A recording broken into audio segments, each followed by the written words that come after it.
The low, resonant hum of the starship was a constant presence, a vibration that traveled up through the deck plates and into the bones of the man who stood waiting. He kept his gaze lowered, not from any particular fear, but from a habit of quiet observation.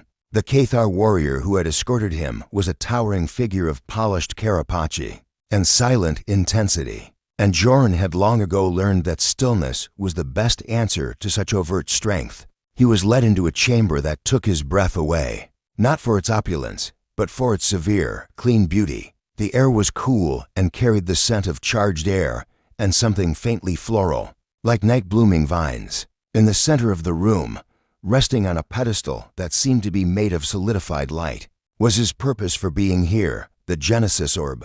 It was a legendary Cathar relic, a complex sphere of interlocking, not all metals and crystals that had not pulsed with light in centuries.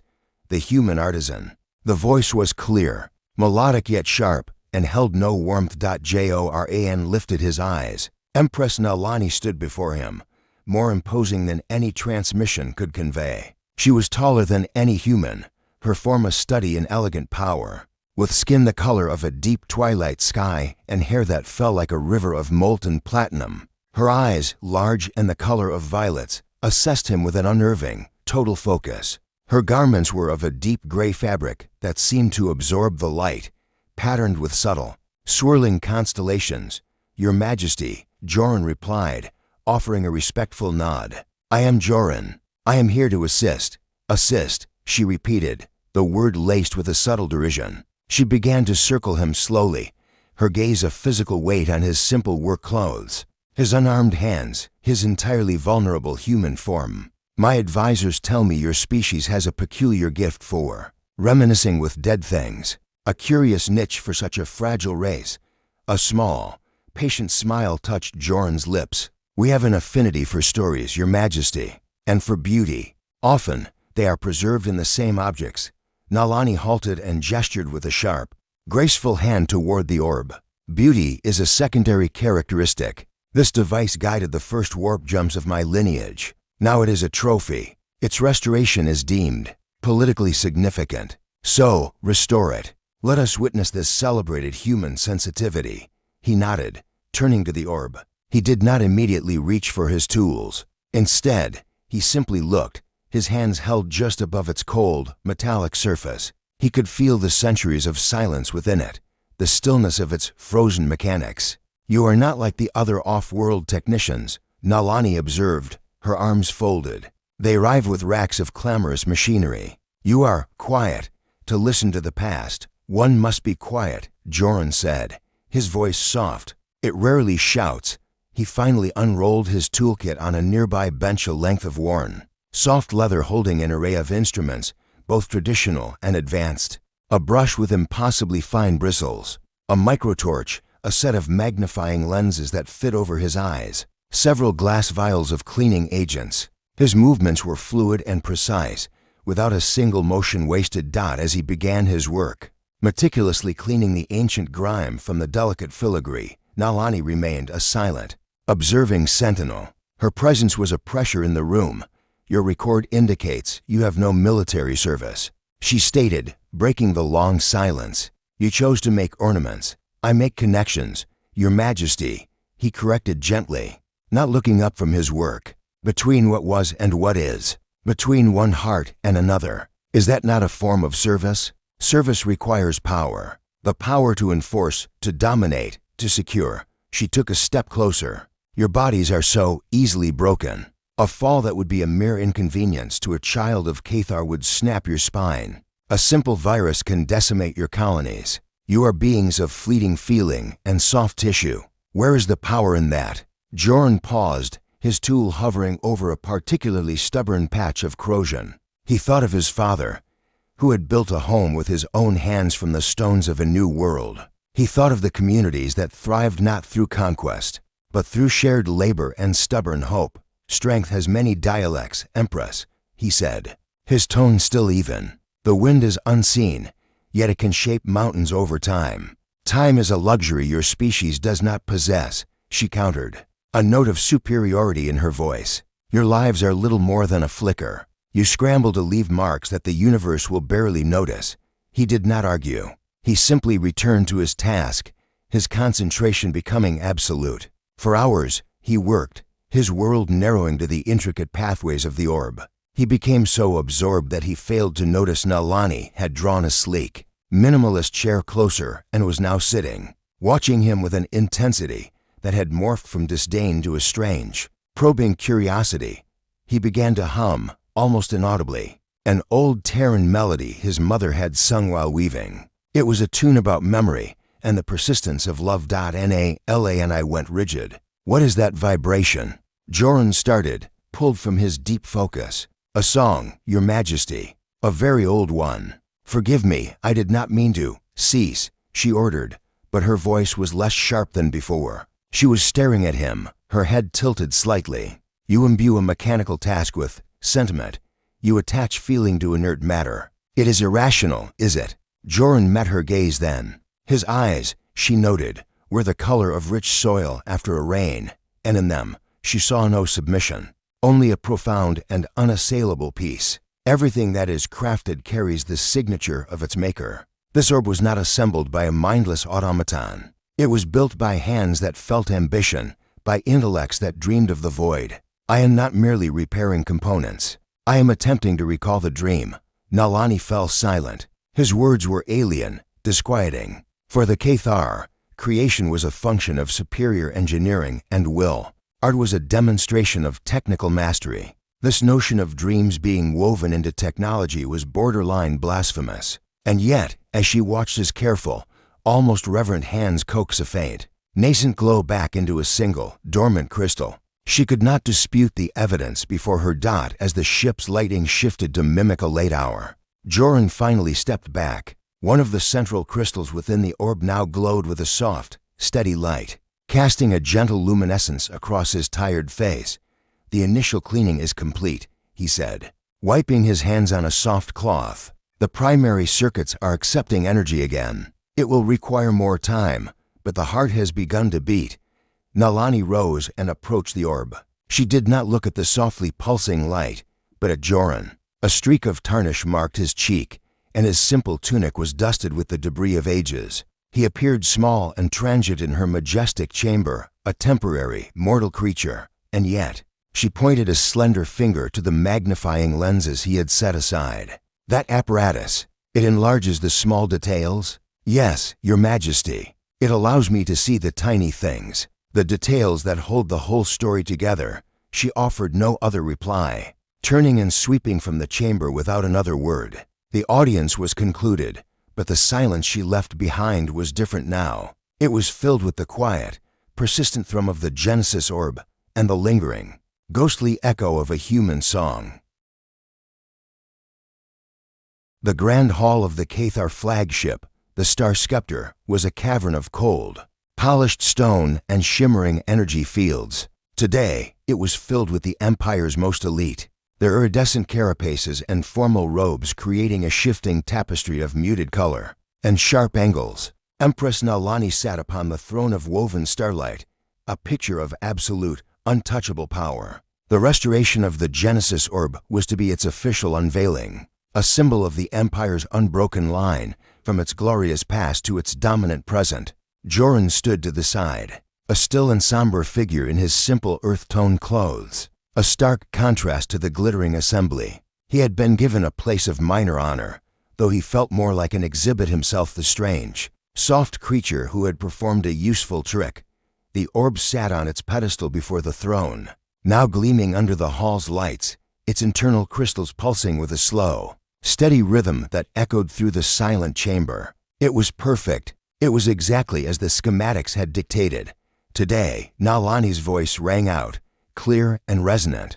We honor our past to strengthen our future. We are Cathar. Our legacy is not one of fleeting sentiment, but of enduring power. This orb is a testament to that truth.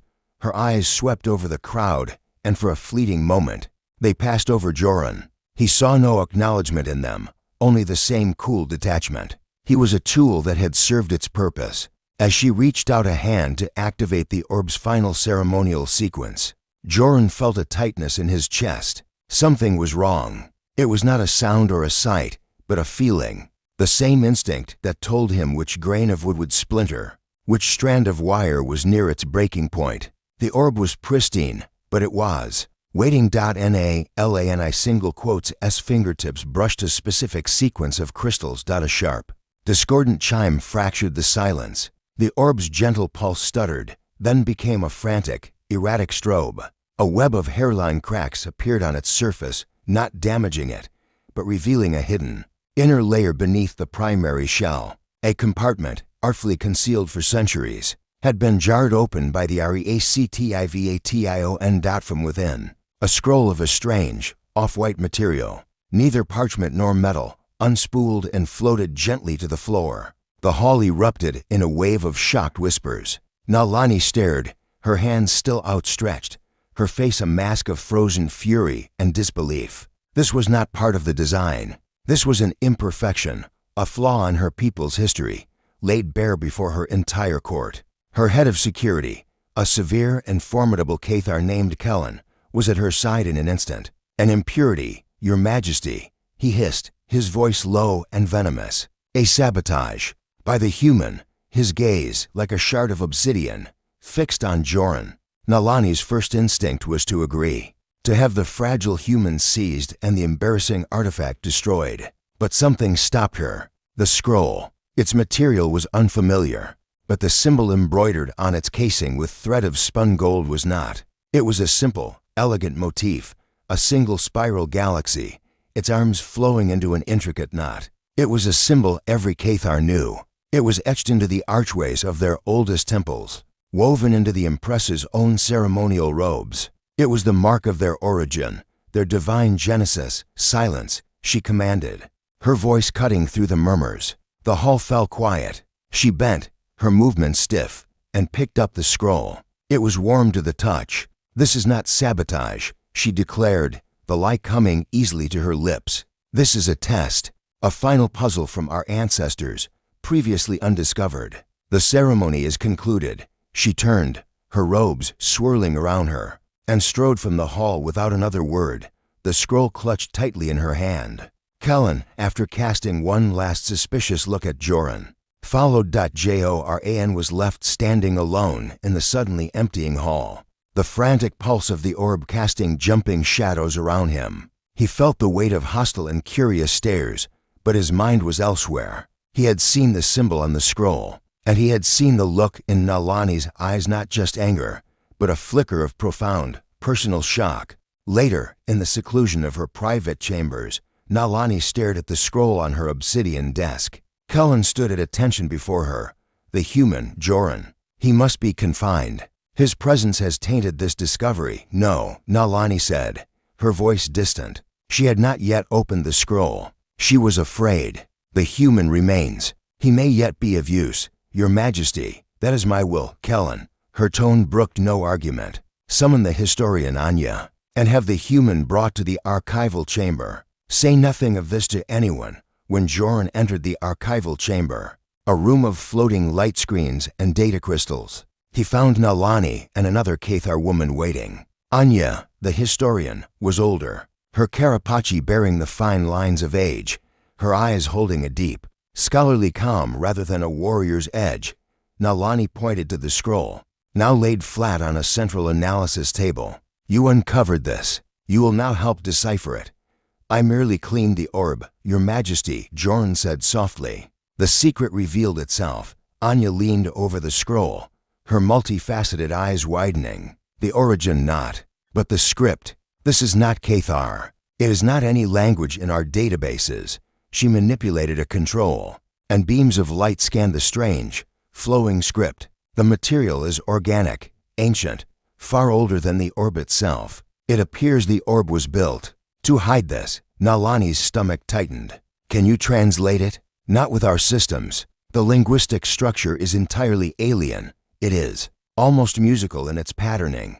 Joran, who had been observing quietly from a respectful distance, took a hesitant step forward. Your Majesty, may I? Nalani gave a curt nod. He approached the table, not looking at the script, but at the symbol. He reached into a small pouch on his belt and retrieved a piece of charcoal. and a sheet of his own drawing paper. With a few swift, sure strokes, he reproduced the spiral knot symbol, but he added to it. From the center of the galaxy, he drew a single, slender line, like a stem, and from it, a simple, five-petaled flower bloomed. Anya gasped. "What is that?" "That is not part of the sacred symbol." But Nalani was silent, her blood running cold, because she recognized it. The flower was a minor, almost weed-like blossom that grew in the shaded courtyards of the imperial palace on Cathar. A flower she had idly plucked as a child. A flower that had no name in her culture, no significance. Until now,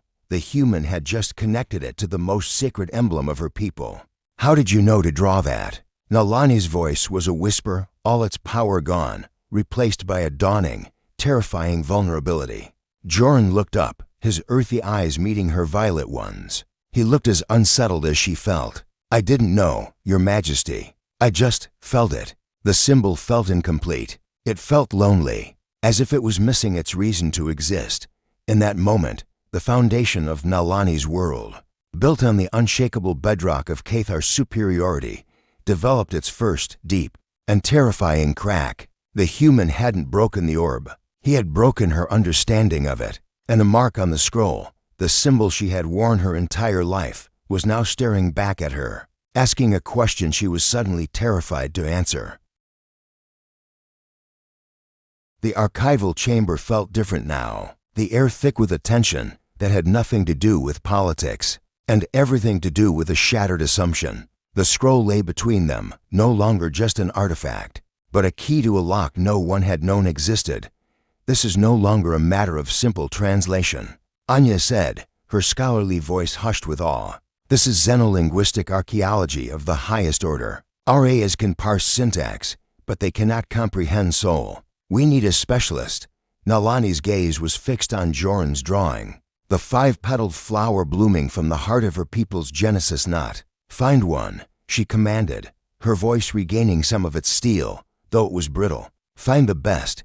Anya's search through galactic databases led them to a man named Leo. His file was unimpressive. He held no formal position at any major institute, published rarely, and was currently under contract cataloging fungal spore patterns for a botanical survey on a backwater world. His specialty, however, was listed as contextual empathic linguistics, the study of how emotion and culture shape a language's deepest structure.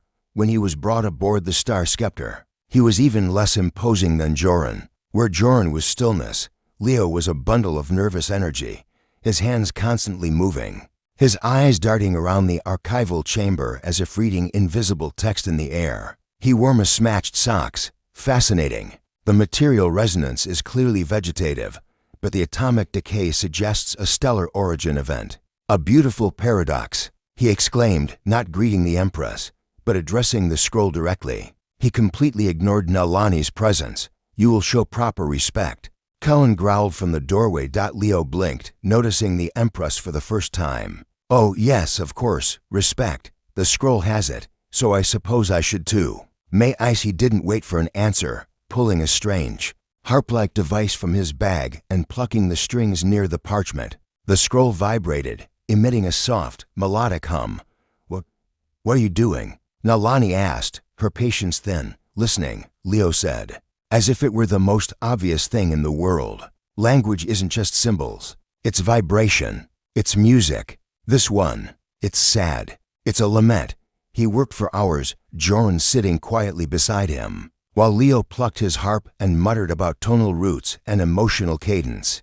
Joran began to sketch on his pad. He didn't draw the symbols, but the spaces between them, the flow of the lines, the feeling of the text. Double quotes, "See here," Leo said, pointing to a sequence of swirls. "This isn't a word for build or create. The root is closer to nurture, to coax into being. And this passage," his fingers traced a longer line, "it's not a history of conquest. It's a story of exodus, a journey away from something."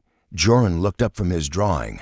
"A journey toward something, too. Look at the spacing. There's hope in the curvature of this character, and longing in the fate of this one."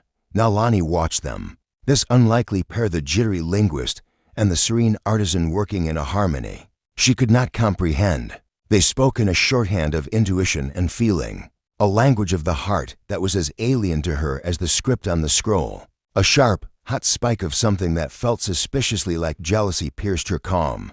"You are extrapolating meaning from dust and whimsy," she snapped, unable to bear their quiet communion. "I require facts, data. What does the text say?" Leo looked at her, his head tilted. "It says that your facts are a cage, Your Majesty, and your data is the lock." He turned back to the scroll. "This is a creation myth, but not like yours. Yours is about forging an empire from fire and will. This one, it's about planting a garden." He began to translate aloud, his voice taking on a rhythmic, storytelling quality. "We, the seed of the wandering earth, found solace in this soil. We shaped the stone not with force, but with song. We taught the stars to dance, and in their dance, we built our home. Our legacy is not in monuments that scrape the sky, but in the roots that hold the land fast, and the memory of the first flower that bloomed in this new dawn." He paused, his finger resting on the spiral knot symbol. "This symbol, it doesn't represent a dynasty. It represents the journey, the long spiral path from the old world to the new. The knot is the bond that they made with this new sky." Joran held up his drawing, the flower blooming from the knot's center. The bond, the thing that grew from the journey. Nalani felt the room tilt. The sacred symbol of the Cathar, the mark of their divine right to rule, was not a badge of power. It was a map, a memory of a migration, a story of refugees who built a home with song, not swords. The wandering earth. She whispered, the words feeling like ash in her mouth. Leo nodded, his usual energy subdued. "It's a poetic name, for a lost homeworld." He looked from the scroll, to Joran's drawing, to Nalani's pale, stunned face. The linguistic and symbolic connections are statistically impossible to ignore. The creators of this scroll, the seed, their story is humanity's story, and their symbol is your empire's soul. The truth, once a distant whisper, was now a deafening roar. The Cathar did not simply encounter humanity. They were humanity, a lost branch, who had forgotten their own song. The silence in Nalani's private observatory was absolute, broken only by the faint, simulated whisper of stellar winds. Outside the vast viewport, a nebula unfurled in veils of violet and gold, a spectacle of cosmic beauty that she did not see. She stood with her back to the room, her hands clenched on the railing, the knuckles pale against her twilight skin. The scroll's translation echoed in her mind, a heresy that had taken root and was now flowering into a terrifying truth. She heard the soft swish of the door and did not need to turn. She had summoned him. Only his footsteps were that quiet. "You requested my presence, Your Majesty." Joran's voice was, as ever, a calm pool in her raging storm. She did not face him. The linguist and his theories, they are a disruption. Truth often is. He replied gently.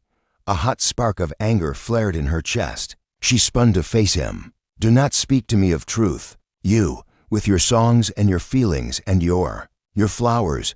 She spat the last word, gesturing wildly to where a small, preserved blossom now sat beside the scroll on her desk, the same one from his drawing. "You have unraveled everything with your soft, human hands." She began to pace, a caged predator. "My entire life has been a lesson in Cathar supremacy. Our strength is our destiny. Our will is our law. And you, your people are everything we were taught to despise. You are sentimental. You are fragile. You break." She stopped abruptly, her chest heaving. "And now I am told that this weakness is my inheritance. Is it weakness?" Joran asked, his gaze steady on her. "To nurture, to remember, to feel so deeply for your home that you would weave its memory into the very symbols of your new one? That does not sound fragile to me. It sounds enduring." Frustration, hot and sharp, boiled over. She swept a hand toward a crystalline sculpture on a pedestal, a piece of sharp, abstract art. "This is Cathar beauty,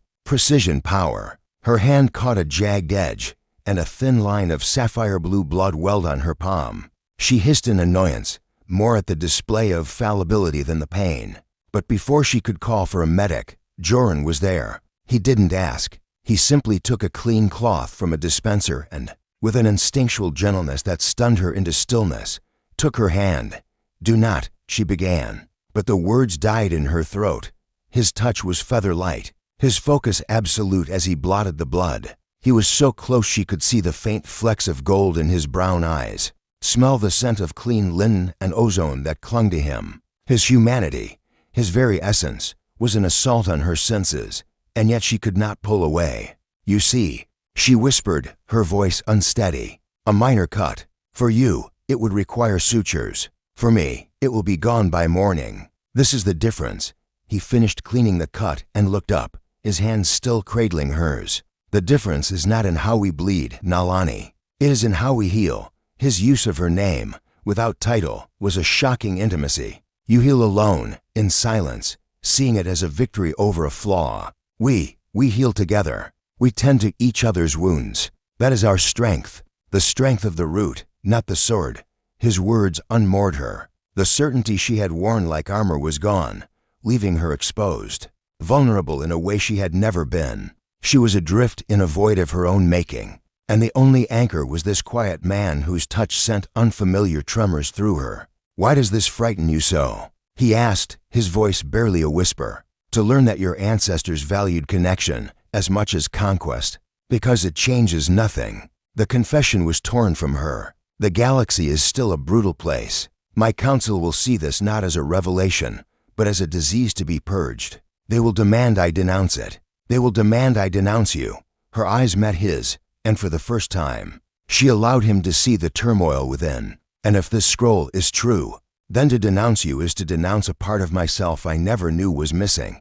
He didn't reply. He simply stood there, holding her wounded hand, his presence a solid, warm truth in her cold, shifting world. The gulf between them, Empress and artisan, Cathar and human, seemed to dissolve in the quiet space between their hands. What remained was something simpler, more terrifying, and more beautiful: a man and a woman, separated by millennia of forgotten history, yet inexplicably, undeniably connected. She looked down at their hands, her long, slender fingers resting in his capable, gentle ones. The cut had already stopped bleeding, but the wound the truth had carved in her soul felt deeper than ever, and in that moment, she understood the most terrifying truth of all. The scroll wasn't just a historical record. It was a mirror, and she was afraid to look at the reflection.